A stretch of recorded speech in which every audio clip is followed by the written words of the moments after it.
Well, hey everybody. I want to say thank you for joining in on this. I think what you know is that we have decided to bring VRM Intel Live directly to you. So we've been reaching out to all the people who presented at the VRM Intel Live conferences to bring these sessions directly to you so that your staff, if you can't make it to one of our events, that you've still got the information. One of the reasons that we wanted to do this is that business travel is really slowing down right now, and we know that it's very difficult. This year is having its own sets of challenges right now, so we know that getting your team to conferences is not easy. So we wanted to bring this content to you, and this is the session I'm really excited about. It's new to our conferences, as Brooke is new to his new company, and I'm excited to have him here. I think most of you know him through the industry. We've all known him I've known him since Vantage, the travel advantage network. I tried to hire you, Amy, like in what, 2009, 2010, something like that. Yeah, that was before you got my personality profile. But and then so that was right. That was 2009, and then you ended up with All Star for a while, and then with LiveRes too, and now you're on your own with something that has been a need in our industry for a long time. So instead of me badly recapping my version of your background, why don't you tell us a little bit more about how you got into the space? All right. Well, thank you, Amy, and thanks for having me here. I'm excited to do this little webinar. So, and I guess this will get out to the ability to get out to a lot more people than just who came to Gatlinburg. So thanks for putting this together. Yeah, so I mean, long story short, I started a company called Vantage Resort Realty in 2007, right? And obviously the heart of the downturn, which I think actually in retrospect was a good time to start a company, and built that company pretty quickly. I had a partner in the business, a gentleman named Brad Callahan, and we had a good time. We built it up pretty quickly, built it up to about 500 properties under management in 5 years. And then in 2013, decided to exit that business. So I left, and then so actually I live in Baltimore, and I would commute every week to Ocean City. So it was about a 3-hour drive. And then when I decided that that wasn't a far enough commute, I decided to commute to Orlando every week. So that was the funniest thing, because I knew how much you hated that commute, and then I found out that you were going to be working during the week and then coming home on the weekend. I'm like, are you crazy? I don't know. You know what? My wife, she always said she didn't like it, but then when I actually started working from home, she's like, all right, you got to get another job and get on the road more. Yeah. She had to cook dinner every night. But yeah, so I ended up going down to Orlando and commuted to Orlando. I was Chief Business Development Officer for All Star Vacation Homes, our friend Steve Trover, and helped him grow that company and expand it into different markets and things. And really, it was kind of interesting just learning how to grow on a much different scale, where Ocean City was it's a 10-mile strip of sand with 20,000 condos. Orlando and the properties that All Star was going after was the antithesis of that. And we were going after 7 to 14 bedroom homes that were generating 150 to 400 to $500,000 in gross booking revenue. So completely different shift. But I learned a ton. We built up a team and grew that and grew into some different markets like Captiva and Sun Valley and San Diego. And then after about 5 years of doing that, my wife said, all right, honey, why don't you come home? You can actually live with me. And I was lucky enough to join LiveRes as VP of Sales and Marketing. I was able to do that for 2 years and actually work from home. So I did that, and then kind of got the itch to start another business. And really my core and what I really enjoy is the owner acquisition piece, or inventory growth. And I did that. I've done that for about 10 or 12 years now, and this gave me the opportunity to do it. So about a year ago, actually March 1st, will be our 1-year anniversary. Started a company called Vintory, and what Vintory does is we're a sales and marketing agency that helps vacation rental managers grow their inventory. So we're not helping with guest marketing. We're not helping with OTA strategies. We're not helping you with operations and housekeeping and things like that. We've got a very narrow niche, and that niche is, inventory growth. And as you know, Amy, this is probably one of the biggest challenges that most vacation rental managers have in our industry right now. And growing is really the lifeblood of your company. And if you don't grow, if you're not growing, you're dying, right? And so it's we've found a little niche, and it's going really, really well. We've got a lot of partners signed up. We've got over 32 partners signed up, and we're expanding like crazy. And we've got a nice business, an incredible team, and excited to kind of talk about our homeowner acquisition system that we put together here with you today. How's that? Well, yeah, perfect. Well, I mean, I know you picked up a pretty amazing team. We've been watching a lot of the industry's brightest move in your direction. So let's talk about this homeowner acquisition process. I don't want to interrupt, I do want you to be able to deliver the same content, but I will ask, I mean, if it's okay with you, we can talk about it during, as you go through the presentation. That'd be perfect. So what I'll do, if it works for you, is I'll go through the presentation, and if you've got any questions, feel free to fire away and just stop me if it's relevant. That'd be great. I think it actually might flow easier. Also, any of you that are on the webinar right now, that there is a way in your little chat box thing, part of the GoToWebinar thing, that you can actually ask questions. You can raise your hand. I see that Jill and Meg and Sharon and Susan are on here right now too. So I really appreciate you guys jumping in and asking some questions while we do this. I think, we just popped this up on Facebook, really quickly, just to give some others opportunity while we're recording to be a part of it. But obviously the bulk of this will be done in recording. So most of you listening right now, probably this was recorded before you're seeing this. But I know that Brooke is happy to take any questions that you have, and I'm sure his email is at the end of this presentation. But it is brooke@vintory.com, so right. It's fairly all right, let's get started. Well, thanks for the plug. Well, the presentation can be downloaded, by the way, if you come to just vrmintel.vintory.com. I'm going to be giving away, there's handouts that I gave out at your presentation. There's this whole entire presentation can be downloaded there, and a whole bunch of other additional information. So again, if you need any of this information, just go to vrmintel.vintory.com and we'll go ahead and send that to you. So let's get started. So look, it's tough out there. I've been in your shoes, the shoes of vacation rental managers, and it's getting more and more difficult every single day. If you look at the competition that's growing, and Amy, I'm sure you probably have better stats than I do, but the stats I looked up was, VRM said, I think it was 4 years ago, there was 8,500 professional vacation rental managers. And then there was a study done last year in May by Hostfully, and they said there was over 23,000 vacation rental managers. So the question is, what's defined as a professional, vacation rental manager? What's the kind of that break point? But needless to say, everyone I think agrees that there's been more and more competition, right? It's a low barrier to entry. It's, ease of marketing and the listing sites and, channel management and software, anyone can be a, professional vacation rental manager now. So when I went down to Gatlinburg, I did a quick search of just all the different companies between Gatlinburg and Pigeon Forge. And this, I stopped literally at one point. I just, because it was too many. So you can see there's dozens and dozens and dozens of, vacation rental management companies, in these markets, and it's just getting more and more crowded. And I'm sure a lot of these companies, some of these companies that have been around for a while, like Cabins for You and things like that, I'm sure, a dozen years ago, they probably went head to head against one or two companies.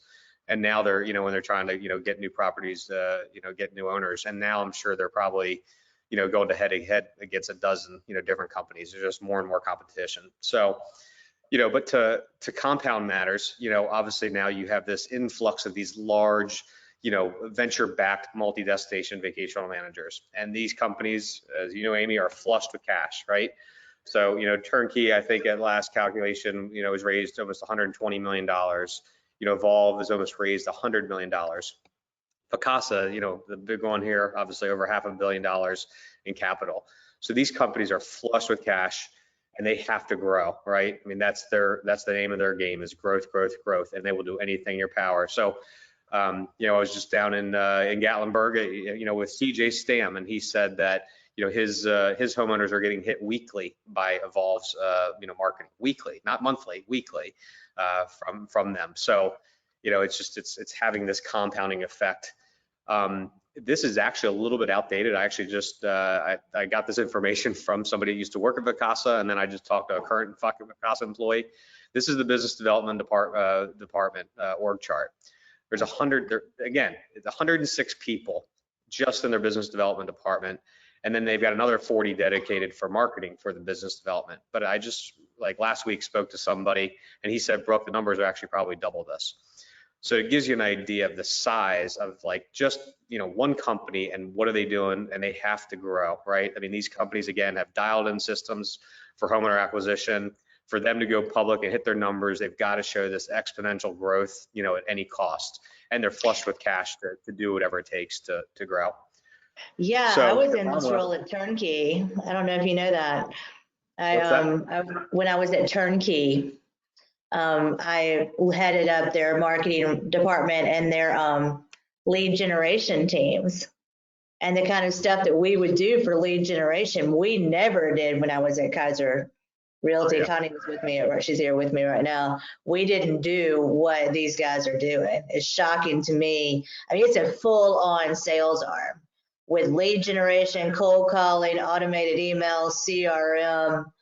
I mean, it's like every channel, right? Through social, through, I mean, I'm getting pinged through LinkedIn for some of these companies. Like, I don't know how they've identified that my property, you know, has, you know, I have a vacation rental property.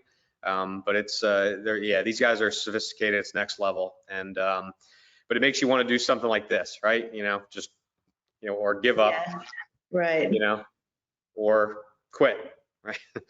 So, but here's the deal. Look, don't give up. Don't quit. You got this, right? It just takes, it takes a game plan, takes some execution, and it takes some discipline. And if you do those things, you can battle them because you have things that all these other companies don't have. So it's just about, you know, getting that messaging out there. All right, let's get started. So, you know, as we said earlier, you know, Amy, I've spent, you know, literally the last 12 years in the vacation rental industry, and almost all of this has been focused specifically on one thing, and that's homeowner acquisition. And I've made a lot of mistakes. I've got a lot of battle scars. I've learned a ton along the way. But what I've done is I've really taken all those experiences and created, you know, this 9-point like inventory acquisition system, right? And obviously we don't have enough time to go over, you know, all these in, you know, 45 minutes here. So what I'll do is I'll just kind of highlight a couple of these and we can, you know, go through them each. Does that work for you? Yep. All right. So let's just start with strategy. So, right, you got, you know, whenever we meet with any of our partners, you know, the first thing we do is we sit down with them and we really kind of just flush out, understand their business model, understand their company. But one of the big key things we're trying to do is identifying their goals, right? What are they looking for? Like first off is like, what kind of inventory do you want? Do you only want golf front properties? Do you only want oceanfront properties? Do you only want ski in, ski out? Do you only want 4 bedrooms or higher? You know, just the first step is just truly understanding what kind of inventory are you looking for, and identify those key targets. Next is how many properties do you want to add?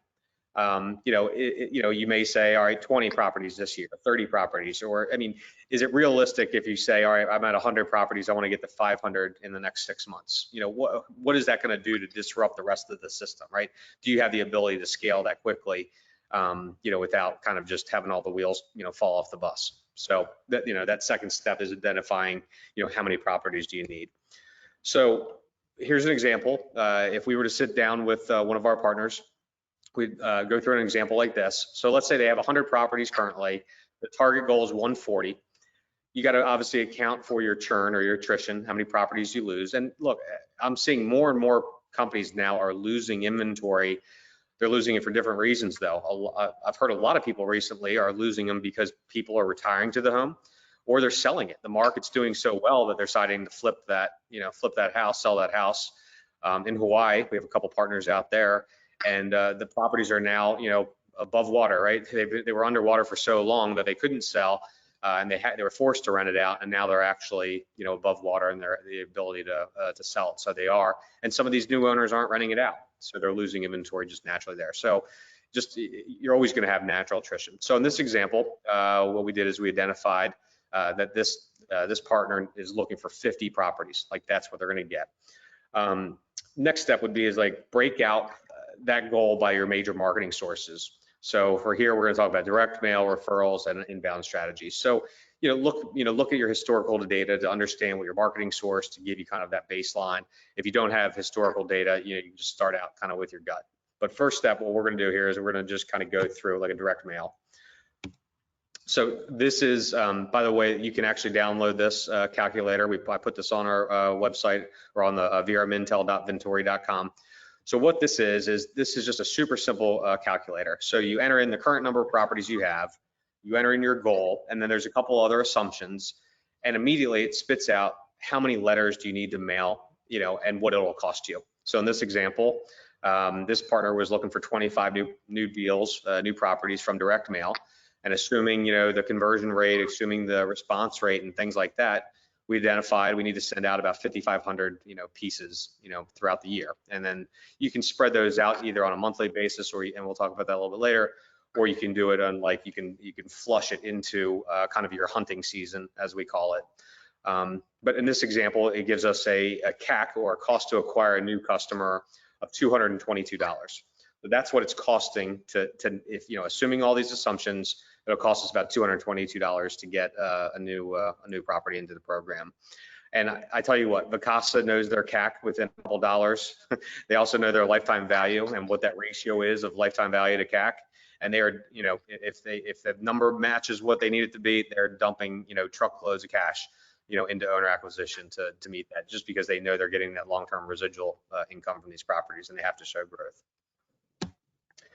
I realize this is a kind of a marketing calendar, and I realize this is difficult to read. The intent's not to really read each line. This is just to show kind of how we plan out an annual marketing calendar for our partners.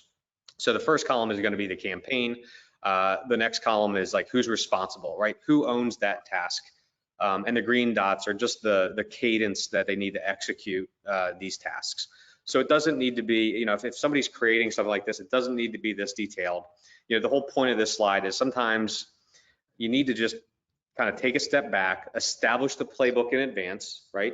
Kind of set that strategy, and then decide who's going to execute each campaign of that playbook, and then have them execute it, and then they fill it in, right? If it's yellow, it's planned. If it's green, it's done. If it's red, you missed it, right? So it's very clearly you can identify whether or not you hit these steps, and that's the key with homeowner acquisition. It's just that consistency of the direct mail, consistency of the email, consistency of all those campaigns throughout the year. All right, next up, we're going to move on to messaging. So these are the 6 key points that should go in our opinion, into all marketing. It doesn't matter if it's the brochure, if it's a direct mail piece. For this example, we're actually going to talk about, this is the landing page. So we're going to identify the 6 key messaging points that should include all these marketing efforts. So number 1, what is your USP, right? What is your unique selling proposition? What is the one thing that sets your business apart, right? What is the one thing that makes your business better than the competition? So outside of our competition, like Tom's Shoes, it's buy one, give one, right? That's their USP.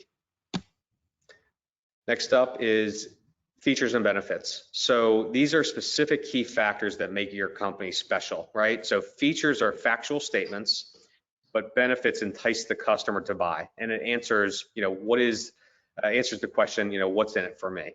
So here for Southern Comfort Cabin Rentals, we identified this. We just highlighted a couple of them, but these would be 4 of their key features and benefits. Next up, call to action, right? So what's the point of doing a marketing piece if there's no call to action, right? If every marketing piece encourages the audience to do something. So it could be filling out a form. It could be obviously picking up the phone and calling. And call to actions help convert that visitor to a lead. So again, on this example here, we're trying to get them to fill in this form or pick up the phone and call it. Next up is what we call risk reversals. So the goal of a risk reversal is to reduce any friction around signing up. So you want to make it so enticing that they have no excuses for signing up. This is the infomercial where it's, double your money back guaranteed, or, send us an empty box or send us an empty, pill box and, we'll give you a full refund, those kind of things. So again, make it so enticing that there's no reason not to sign up. Next up is social proof. So social proof is evidence that other people, have signed up and found value in your service. So testimonial is obviously a great example of social proof. If you can customize the social proof, and we'll talk about kind of customization later here, but if you can customize some of these testimonials, like if you're sending out a marketing piece and you can send it to a specific building or a specific community, make sure that the quote is from an owner in that same building as well. If you have a specific landing page, like we do for a lot of our partners, we create very specific landing pages based on communities or buildings. We make sure we always have a quote from somebody in that building. It gets that more of a connection with them. Next up would be trust icons. So trust icons is just another way of demonstrating social proof and authority. So if you're an Airbnb superhost, put it on there, list it, right? If you're A+ rating on Better Business Bureau, list it as well. So these build trust with the prospect, which ultimately make it easier for them to say yes to your offering. All right, and that's messaging. Up next, let's talk about data.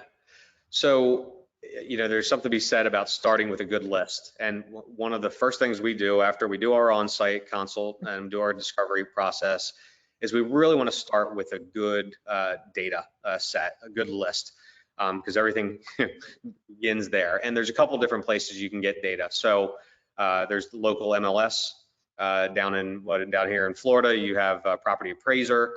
You can get it from city and local, city and county sources. So there's lots of different sources there. Another one is obviously there's list brokers that are out there, and there's hundreds and hundreds of list brokers. Some of the largest ones that are out there, Melissa Data is a large marketing source. Another one is Exact Data. But the key with these, when you're buying lists from them, what I've found, what we usually recommend is actually getting absentee owner list. So that's where the owner, the mailing address is different than the physical property address. That's usually an indicator of an investor type profile.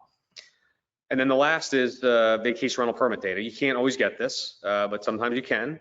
Sometimes the Freedom of Information Act, you can actually get vacation rental permit data. Nashville, for example, I mean, it's literally, you can go right online and download it right there. So what we do is we actually, we merge all these lists together. And what we do is we really want to create this ultimate, really good data file. And again, starting with that solid list, and then you can do email appends, you can do social appends, social address, so get as much data as you can. If you really want to be a baller, you can, in some cases, you can actually scrape some of the OTA. I'm sure you could find somebody to scrape some OTA data out there where the addresses are accurate. Now I know Airbnb master addresses and some other sites master addresses, but some of them you can actually get those physical addresses, and you overlay all these lists together.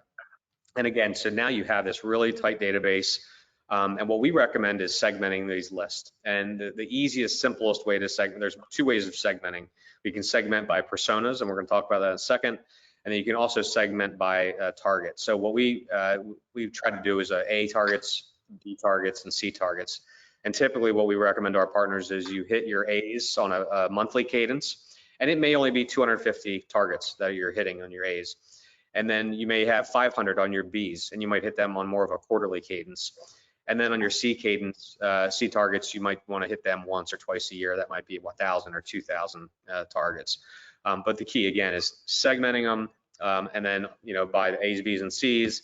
And then you want to segment them, if you can, by personas. And sometimes you can get this information, sometimes you can't. Depends how good your pending data person is. So here's kind of some examples. You have RBO Ruby, you have competitor Chris, and we have the purchasing Petersons. And so what we do when we meet with our partners, we actually break down all their personas. And you have the standard ones, but sometimes certain markets like up in the Northeast and New England, things like that, they have some different ones. And each market has kind of some unique personas. But what we're trying to do here, and you don't have to go overboard like this, but you should have a good idea of like who your targets are, right? You know, we like to identify who are those key targets. What are the key factors that are important to them, right? What are their key pain points? And what are your key features and benefits that we talked about before in the messaging that solve those pain points? And we're going to talk about this later, but this is helpful to communicate these during the buyer's journey. And we'll, Can I interrupt you really quickly? Of course. Yeah, going back to the messaging, we had a question that is there a place that you recommend to get high quality format trust icon images? Does Airbnb provide them to you if you are a super host?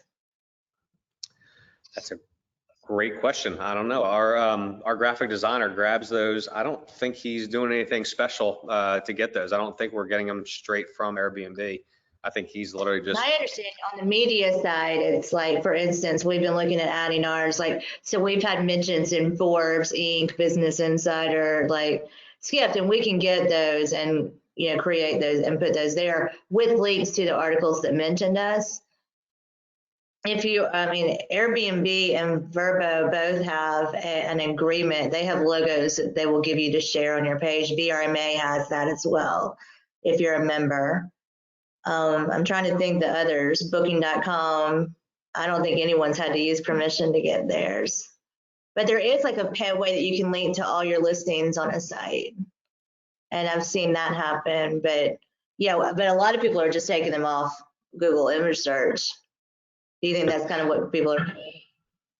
I think that's probably, I don't know for certain because I haven't asked them because I just know it comes up. Our graphic designer just, he finds a way and it's on there. So I assume that's probably what he's doing. All right, thanks. I don't know if that's the right answer, but cool. All right. Any other questions while we're here? Not right now. Okay. Actually, on the messaging, I mean, like that risk reversal idea. Do you think, from a tone perspective, like the kind of tone that you're trying to create, I guess it's really like what type of. Hey, I'm going to turn off our webcams because it looks like our connection's getting a little iffy. Do you mind? Go ahead. I'm turning you off your webcam, Brett. So, yeah. That whole like 100% satisfaction guaranteed, or, you know, guaranteed income streams, or guaranteed revenue, you know, projections. Is there a place that maybe that's not appropriate if a company doesn't want to maybe attract a certain type of homeowner, or a homeowner that's looking for, I don't even know how to ask a question. Do you know what I mean? Like someone. Yeah, so, well, not all of our partners will do that. I mean, it's just one strategy that we recommend. Look, it does get the phone to ring, and it does get some traffic, you know, by having that guarantee. But the problem, it's a little bit, it's kind of losing a little bit of its luster now because more and more people are doing it. And here's the thing, look, you can guarantee anything you want, right? I mean, if you project this property is going to do 50,000 and you guarantee 35,000, you know what I mean, or 30,000, you know, is it, you know, does it give any weight to it? It ultimately depends on, and what are the out clauses, you know, for it. I mean, we did it for, you know, when I was at Vantage, we did guarantees and lease backs and kind of played the rental arbitrage game, and it worked really well. I mean, it was also a different market then. You know, we were driving off the edge of a cliff, you know, in 2007. Yeah.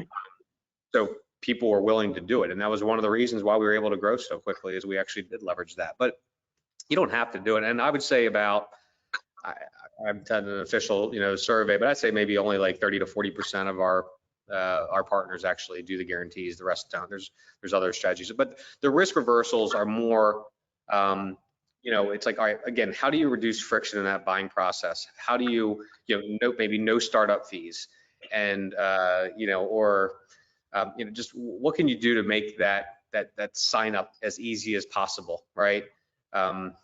And that's the whole point. And if you look at the value of lifetime, we didn't talk about this on this presentation, but I gave another presentation, I think it was at VRM New Orleans, and we looked at the lifetime value of an owner, you know, and what one property is worth to your rental program.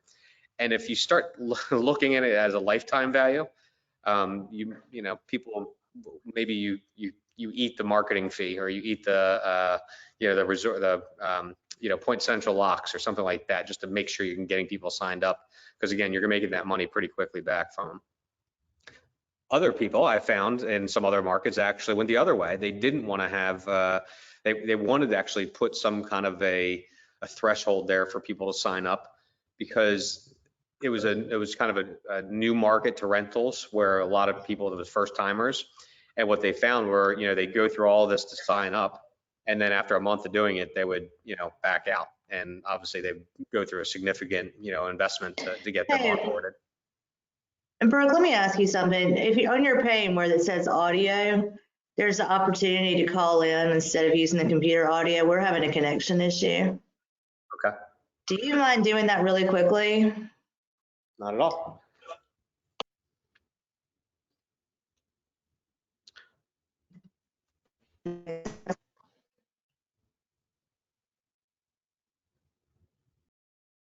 What does that say?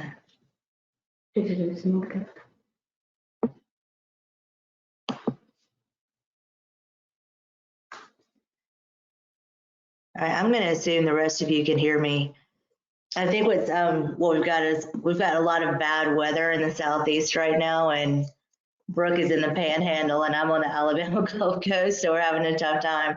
But I think one of the things that I thought was interesting when we were working at Turnkey on this is that it was in the lead generation piece of it, from that data acquisition, that we would target the types of properties that we really wanted to have. So for instance, we had a lot of 2-bedroom condos on the Panhandle and didn't want to continue to go after those. So we would only look for 1-bedrooms and 3-bedrooms to kind of weed that out. And then we had a lead gen team that would actually go on to Airbnb and Vrbo and actually look for that guest information, that homeowner information. We would try to zero in on street numbers, and things like that. Interestingly now, did you know that booking.com publishes all the addresses? Yep. So does, I think TripAdvisor does too, if I'm not mistaken. Everything moved to map driven once Google got in the game. So it's like now, even if you don't have your addresses on your properties, they're on Booking. I think you're right, and TripAdvisor. And Expedia. If your Vrbo properties have gone to Expedia, they're there as well. Thank you for doing that. I'm sorry, our connection's awful. Sure. No worries. So I hope this is better. It is. It's just the weather. Well, cool. Well, kind of fill in this loop here with personas. So I don't know how much was heard before, but what we like to do is we like to identify who are those key targets. Again, what are the key factors that are important to them, and what are their key pain points, right? And what are your key features and benefits that we talked about before in the messaging that solve those pain points? And again, this is helpful to communicate this during the buyer's journey. So moving on here, next we're going to talk about marketing, right? So I could give a 3-hour presentation probably just on different marketing techniques, and this is the one that always kind of gets people excited. But we obviously only have a little bit of time here, so we'll just highlight a couple key points today. So we're going to talk about direct mail, and then we're going to talk about like an inbound marketing strategy. So first off, direct mail, the vacation rental industry is one of the few industries where direct mail still works, right? But it's a marathon. It's not a sprint. It needs to be a consistent drip, and you have to continue to do it. And what happens is I see it all time and time again. People do it 1 or 2 or 3 months, and then they stop.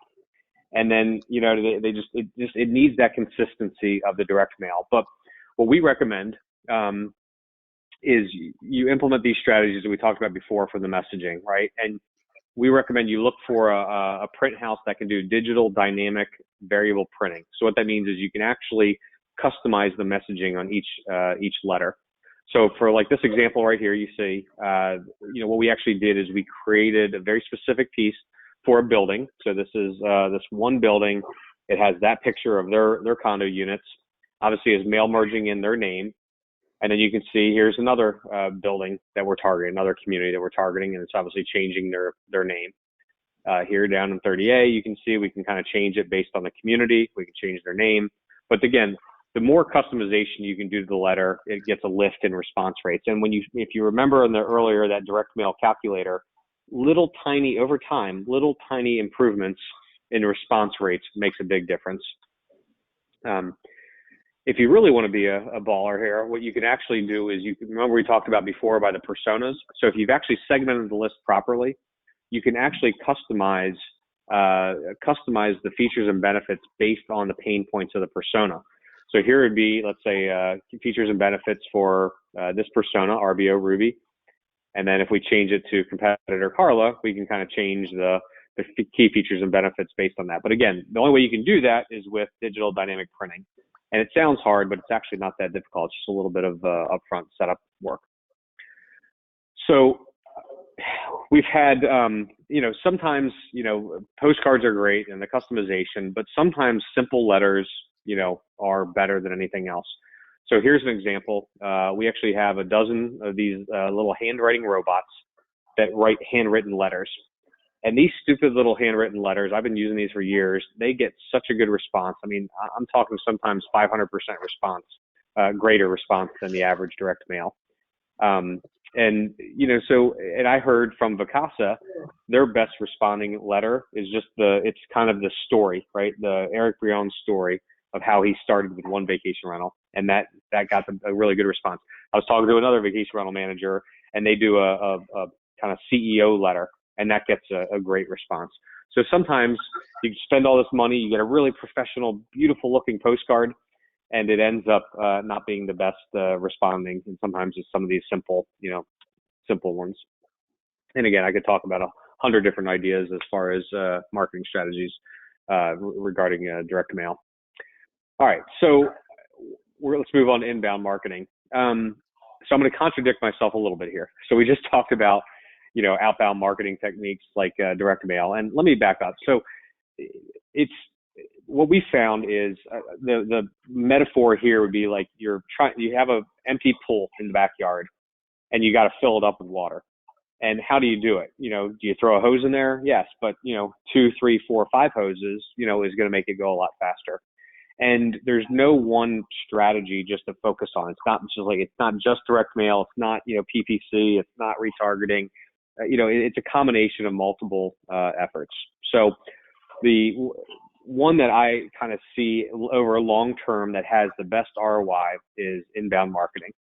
So again, no silver bullet, but you got to have this proper long-term strategy. A nice balance of these multiple marketing sources.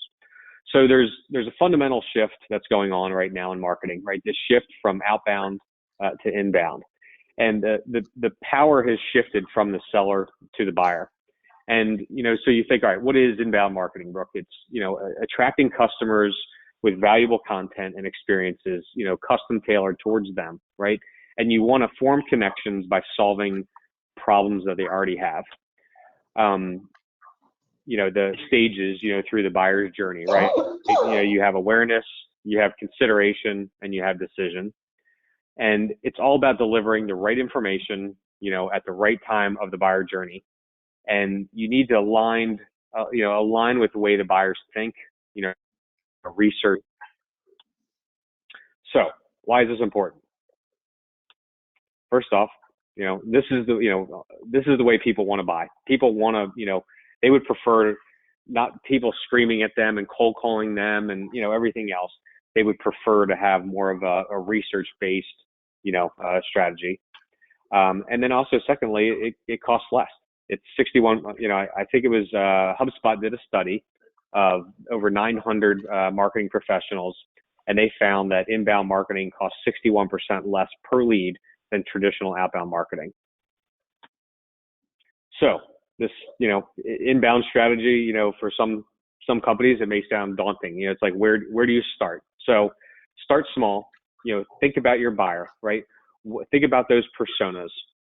What are their pain points? What are the questions that you keep getting asked, right?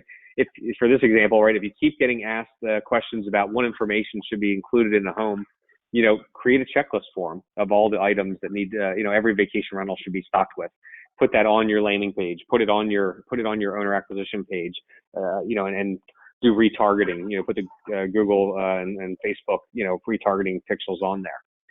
And we're also going to show some other examples and tools that you can do to create these.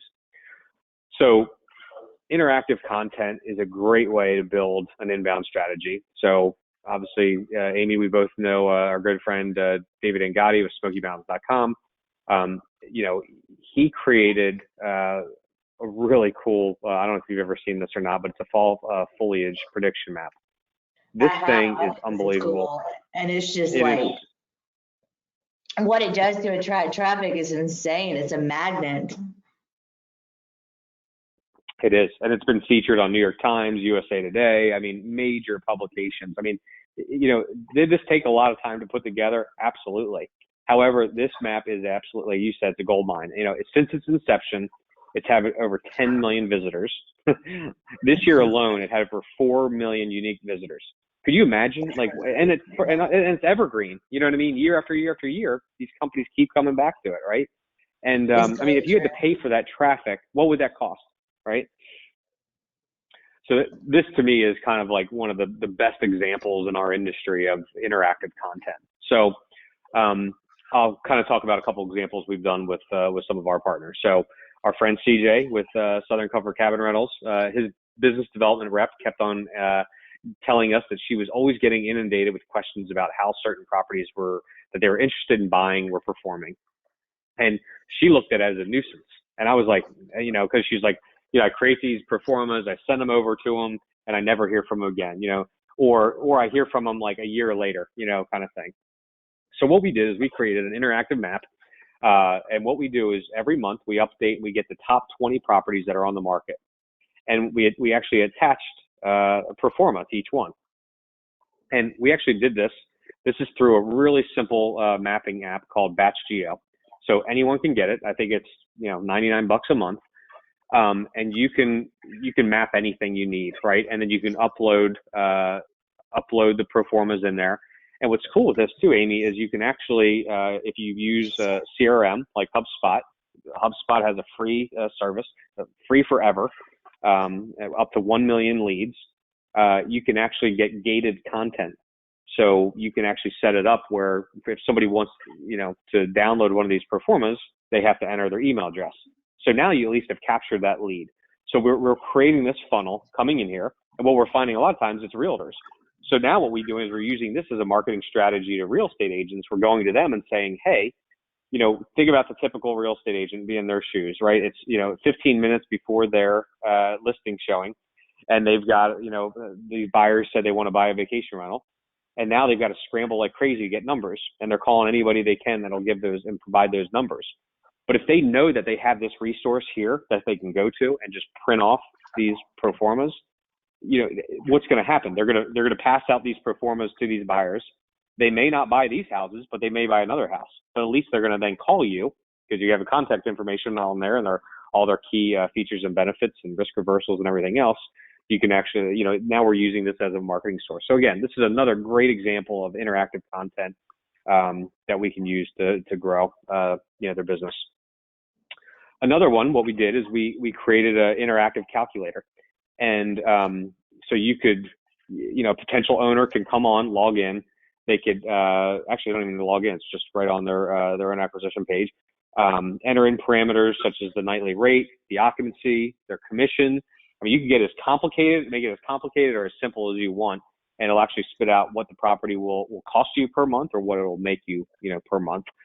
Even talk about, you can even get in there, ROIs and cap rates if you want to really get sophisticated. And this is actually done through a free app that anyone can download. It's called Calconic.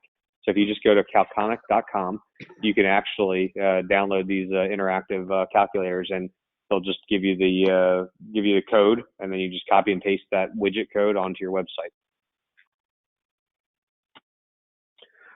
So where else can you get help with for content? So there's great sources. I've had a ton of success with Upwork. Upwork is a fantastic source for graphic designers, content people, anything you can imagine. I even had Advantage. I actually used, the precursor to Upwork was a company called Elance. And I found our on hold music was through Elance, which was the girl that actually did the Apple commercials. I got her to do our on hold music for like $50. So I mean, you can find anything you can imagine, from on hold music, to explainer videos, to content writers, and so on. But if you're looking specifically for content, I've heard great things about Writers Access. Really, really good source there. I know David Angotti has recommended that many times. Alexa Noda, obviously with Copy Post Repeat, she knows our industry inside out.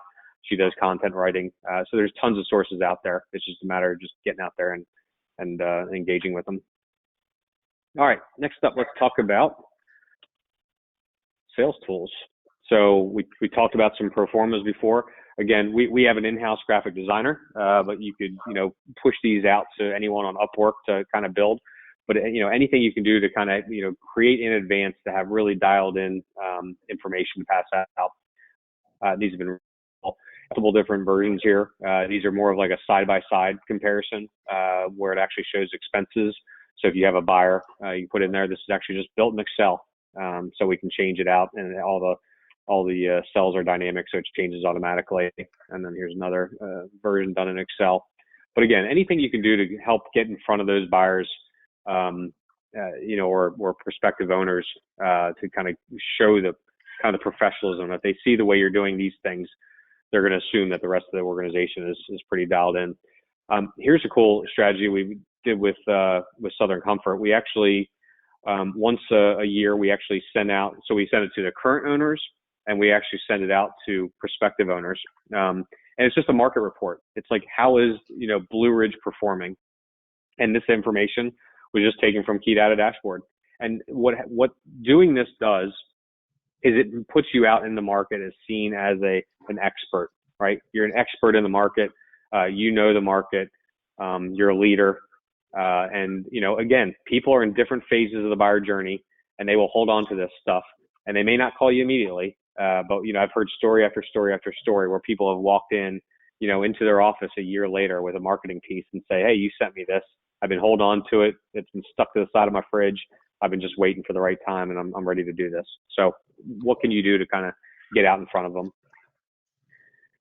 All right, let's wrap it up here. So let's talk about the key takeaways. So first, set your goals and reverse engineer it, right? So use that direct mail calculator that we provide to find out how many letters you need to mail out on a monthly basis and what your budget is. Take a step back and create the plan, and then execute that plan. Build out something similar to kind of what we did, that marketing calendar playbook. Create your core messaging. So update your landing page, any kind of your postcards and things like that with that 6 key messaging elements. Again, you can download this presentation at vrmintel.vintory.com. There's also actually in there, there's a couple other downloads that we'll provide. We actually have a direct mail essentials. So everything that should be provided in a direct mail piece, all the key elements that'll be being able to download as well. Start with a good list. We talked about absentee owner list. We talked about Melissa data, exact data, and then overlay those. Next up, create personas, right? Create custom messaging that speaks to each persona. Just, dip your toes in the water. If you haven't started with inbound marketing, start doing it, right? Leverage outsourced talent. It doesn't have to be difficult. Just start leveraging some of the outsourced talent that's out there.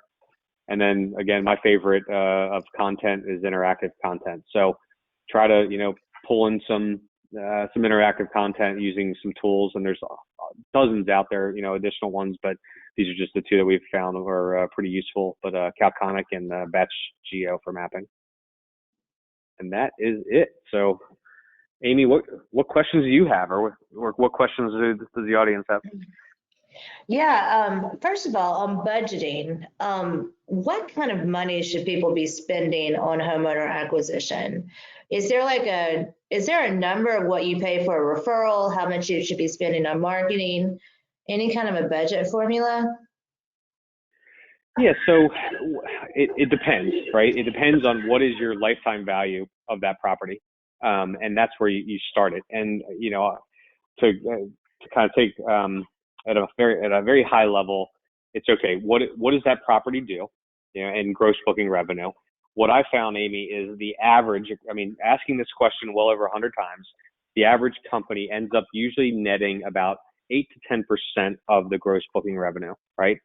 So if a property is doing 50,000 and it's doing 10% margins on that gross booking revenue, and Amy, this doesn't matter if this is a big company in Vail and Aspen that's getting a 40% commission, or if this is Outer Banks in North Carolina, Ocean City, Maryland, getting 16% commission. It's always, there's other levers that you can pull to kind of get the margins where they need to be, but it always seems to be about 10%.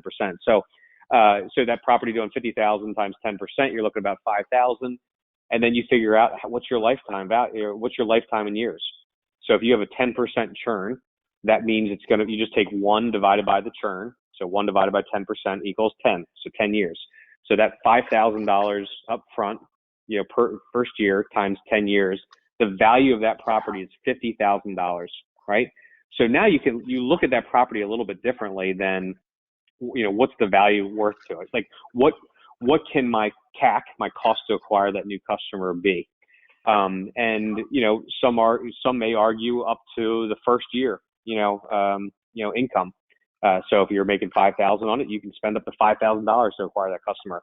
I mean, I tell you what, there's companies that'll spend well more than that. If you look at kind of, why companies are buying other companies or buying contracts, you can spend much more of that. So it really depends ultimately on what is the value of that property. Right. I mean, those acquisition costs are about $16,000 right now. When someone buys a company, that cost per contract is somewhere around between 15 and upwards to 20, but close to 16 on average. Which I think is an interesting kind of like metric, that whole, when you look at someone buying and everyone's talking about EBITDA, but in our industry, it really is the contract value. And when you think about like cost per property, when you buy a company, that's kind of an interesting metric to follow. Yeah. Absolutely. But here's the thing. If you look at what some of our partners are ranging anywhere between $200 to acquire a new customer and, $800, $900. But if you're making 5,000, in year 1 on that property and you have a 10-year lifetime, I mean, that's a pretty solid ROI. I mean, if my financial advisor were to come to me and give me that kind of ROI numbers, I would back up the truck and, dump it. But here's the key point we're not talking about, Amy, is yes, you're making that money year after year after year on that property. But if you decide to exit, there's a whole nother cash flow you're getting. Essentially a 3x on that right off the bat. At least, right? And if you're in a hot market, you know what I mean? It's going to be up to, 5 and maybe even 6, that number. So, you know what I mean? You can get, you know what I mean? So you're getting the money residually year after year after year. And then you're also getting it at exit. I mean, I was just talking to somebody earlier today and we talked about that. If we got him 10 extra properties this year at 5,000, you know what I mean? What a difference that would make to, when he goes to sell his business, I mean, that's a down payment on his place in the Cayman Islands. That island we're all going to retire to one day. So in one of the questions that we have is looking at multi-destination players right now. They've hit the airwaves, so to speak, with a lot of messaging about better technology, about tech-enabled, that they're tech-enabled, and all these other managers in the market are essentially old and tired. You know what I mean? Like, that's basically when you see some of this new marketing, it kind of gives you the idea that, you're either getting something really sophisticated and forward thinking and tech enabled, or you're sticking with something local, mom and pop, maybe even a little bit unsophisticated. Is the inference. How do you battle that in your marketing? Well, when we, through our discovery phase, and we go on site and meet with all our partners, we flush out what is their messaging, right? What sets them apart? And look, technology may be one of those things. Here's the thing. What are you using right now? What tools are you using? Are you using dynamic pricing? Are you using key data dashboards? Are you using Beyond Pricing? Are you using these different companies? Are you using a property management software solution? Like, I bet you most companies, even if they're considered more mom and pop, actually have some pretty advanced software. Are you using Point Central, door locks and things like that? I mean, so half the battle is these companies do a really, really good job. You know what I mean? Have really, really good services and features and things like that. They're just not communicating, you know? And there's actually a great story, and I'll be quick. There's a great book called Ready, Fire, Aim. And there was a advertising executive back in like the 30s or something like that. And he was hired by a brewery. There was only 8 breweries at the time. And they were in 8th place. So 8th out of 8th. And they brought him in and they kind of gave him the tour. And he was amazed by like the level of detail they would go to make sure the bottles were clean. I mean, people were in like hazmat suits, you know, it's like, I mean, they would go through all these different steps. Like the family had been going to Bavaria for 3 generations to buy the hops and hand pick them and everything else. And he was blown away by this. And he went to the execs and he said, guys, like, this is amazing. Like, I can't believe you guys do all this stuff. Like, why don't you tell anybody? And the beer execs at the time said, well, everybody does it this way. And he goes, well, if you're not communicating it, nobody knows. So what did he do? He created this he didn't change the recipe. He didn't change the logo. He didn't change the brand. All he did was just change the messaging and highlighted those things that he saw. And they went literally from 8th place, I think, to 2nd place within like a year. You know, and the point of that is a lot of these vacation rental managers have really, really good businesses. They're just not communicating it. And the big boys are doing a much better job of communicating it through. We do have a question about onboarding, about the, you know, kind of handling the growth. If a company is starting from scratch on recruitment, is it better to make sure that you have the infrastructure and staff in place, or at least a plan for rapid growth? Or should you work on adding properties first? That's a great question. Scale. So again, going back to Ready, Fire, Aim, that book. One thing I really like about that book is they talk about businesses in different stages. They talk about it from zero. Yeah, I'll give you a copy. They talk about it from like 0 to 1 million, 1 million to 10 million, 10 million, like 100 million or something like that. You know, and there's key things that you need to decide on in different phases. And the kind of the kiss of death so often for some businesses. And look, I'm a Ready, Fire, Aim person. So I'm like you, Amy. You know, our profiles are pretty similar. And I'm just like, go. You know what I mean? How quickly can we expand and grow? But what they talk about is in 0 to 1 million, the number one thing you have to do is you need cash flow, right? Your business will not survive if you can't get cash flow. So you got to do whatever you can to ramp up that business.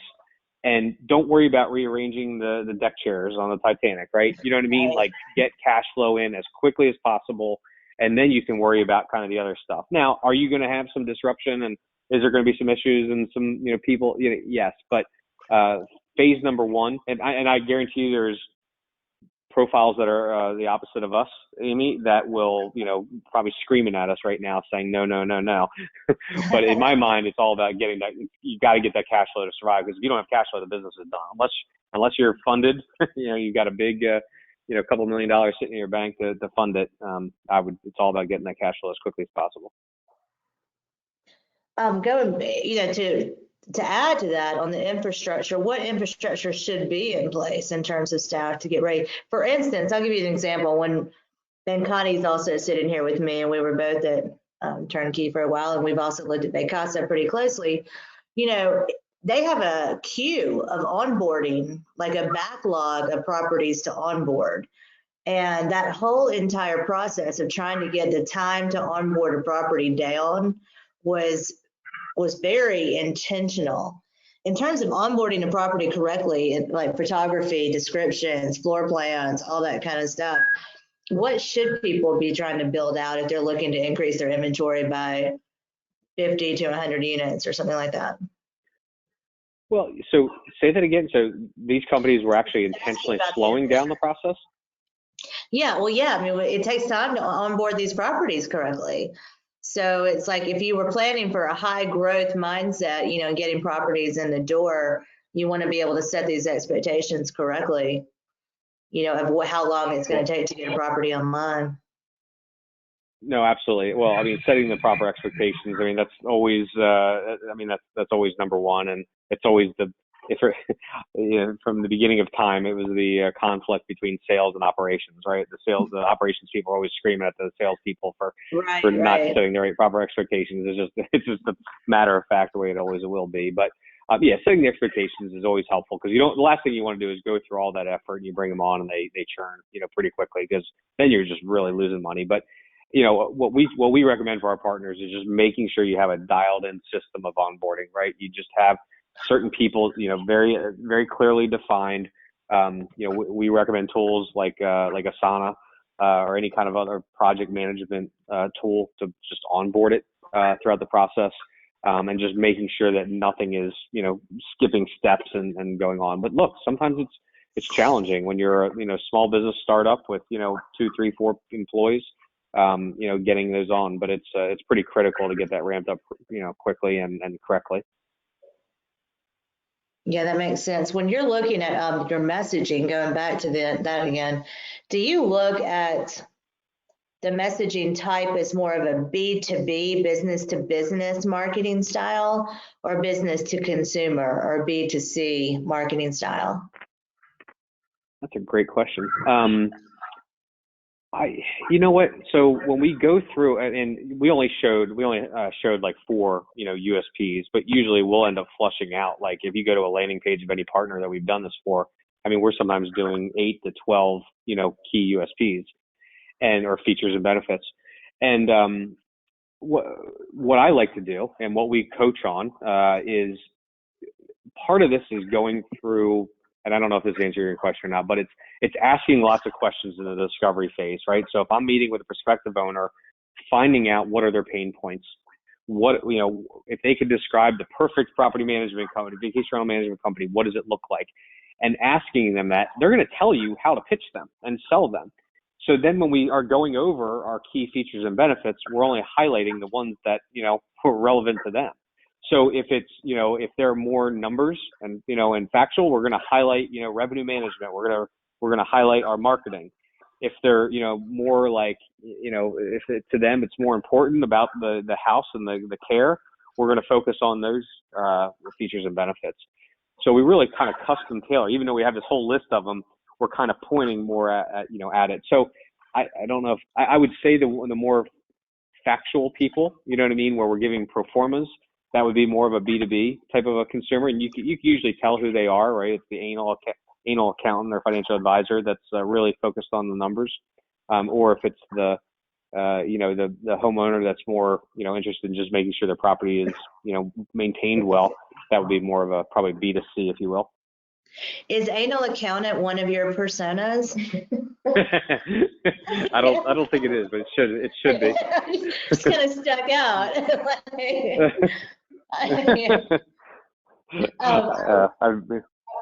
I was thinking about when I was at Kaiser again, kind of over at Kaiser, we had owner reps, or what do we call them? The owner rental managers. Liaison. Okay.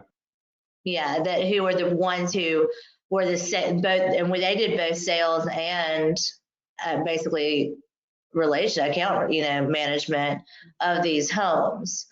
And so each owner rep had about 70 or 80 homes, or rental manager had about 70 or 80 homes under their can't think of the portfolio. Exactly, in their portfolio. And they met with them, they had to call them once a quarter, that kind of stuff. So yep. What we have run into is you've got these homeowners who are fairly affluent. In our market, the people who own properties, we're in a much different income bracket and a much different education level than the rental managers who were working with them. So there was always this kind of a disconnect between the homeowner and the rental manager or their contact. In terms of owner acquisition, we've the companies that we see being really successful in owners acquisition are the ones in which the founder or the owner, or the CEO, some C-level person is actually communicating with the homeowner. As far as bringing those homeowners in the marketing phase and selling them, do you recommend a higher tier of employee to be handling that sales process? Well, it depends on how big you are, right? You know what I mean? If you're a three-man shop, you know what I mean? It kind of, depends. But what I recommend is, and look, I did it exactly the way you just talked about Kaiser. So the people that, we had these rental managers, and their responsibility was both bringing on properties, and then they own the relationship with those owners. I actually have changed my tune here to that. You know what I mean? I actually think you should have a dedicated business development person who is, and it, again, we know a lot of what we do about like predictive index, these personality profiles. The type of person that is a really good hunter, right, is not necessarily a great manager, you know what I mean, rental manager, and owning that relationship. So I look at it as I want the hunter, right? I want the guy or the girl that can go out there and just kill it, is just signing them up left and right, is networking and building relationships with real estate agents and builders and everybody, right? And then, but again, that profile is usually not very detail oriented, not good at following up. What are the attributes? What are the features that are probably pretty important to a good rental manager? You want somebody that's very accurate, has a lot of follow up, and again, they usually don't go hand in hand. So I want a rental manager that has that different personality. But I look at it as, especially if you're at the point where you can do this. First off, again, going back to the lifetime value of an owner, what that's worth. So if you lose one of those owners, what is that costing you in future revenue coming out? So then you start doing that math, you realize this is a pretty important position. So I would hire a specific person for that. And I would treat this, so I have a financial advisor. Every 6 months, him and I meet, and we sit down, and he actually gives me all these charts and graphs and everything, and kind of goes over our portfolio, right? And he tells us how it performed. He tells me how the market performed, and then he gives me specific strategies on what we need to do, whether it's rebalancing, whether it's moving to cash, whether it's, maybe getting into international stocks, whatever it happens to be, but he's making recommendations.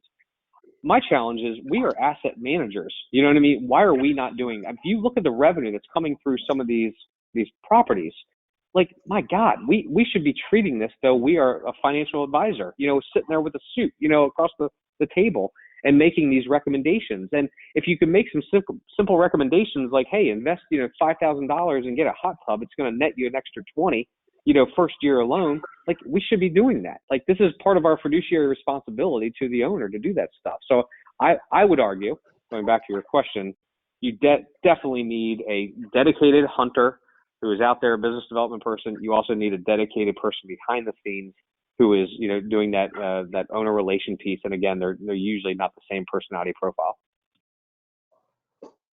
Yeah, I think that's really interesting. We would have been much more successful had we separated that out. I think in that reporting, you're saying, like, as an asset manager, which of course I totally agree with. I think that's how especially local property managers can set themselves apart from the multi-destination players. I agree. Because you've got two facets of the home, right? You've got short-term rental income, and then you've got long-term appreciation of the property. And so many people are just focused on maximizing occupancy in these new companies, and maximizing occupancy may or may not contribute to growing short-term rental income and long-term appreciation of the asset.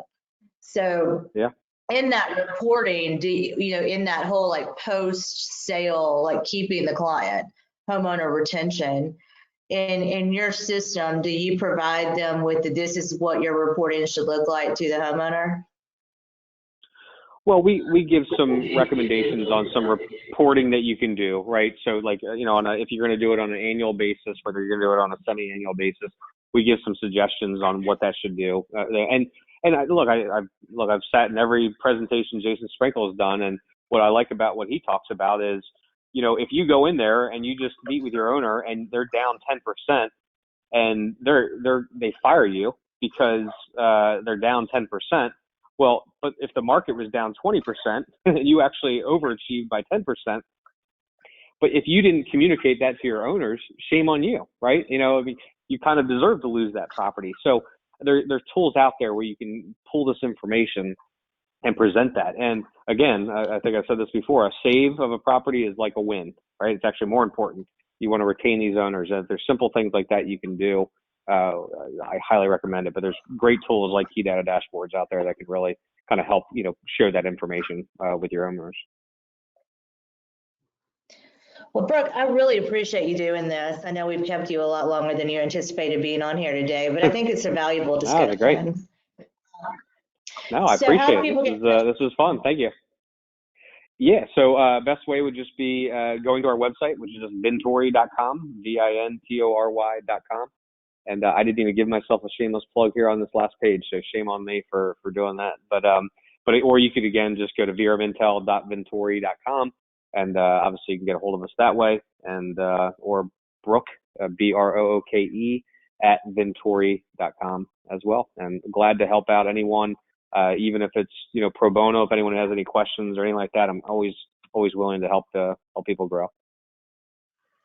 Well, I really appreciate it. I appreciate your friendship. Thank you for coming to Destin and Gatlinburg, and we will hit you up for August. Yeah. I know. We'll talk to you. Hey, can't safe wait. travel. Denver, right? Yeah, exactly. All right. Yeah. Thanks, Amy. Take care. Talk to you soon. Bye. See ya. Bye.